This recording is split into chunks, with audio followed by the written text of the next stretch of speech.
हास्य चाललं होतं त्यांच्या घरी. बिचारा नर्वस होता कारण त्याला इकडून जायचंच नव्हतं. कोणाला आवडेल मामाच्या घरून जायला. आम्हाला करत होता बाय बाय, मी चालला.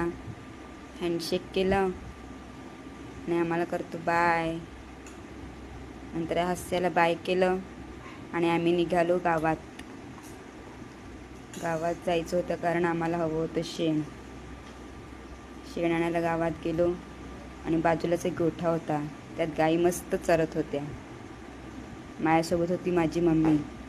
आज माऊ आणि खुशी नव्हती कारण त्या गेलेल्या शाळेत.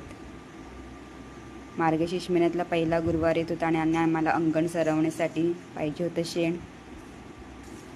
मस्त गाईचं शेण मम्मी भरत होती. शेण भरलं आणि आम्ही निघालो घराकडे यायला.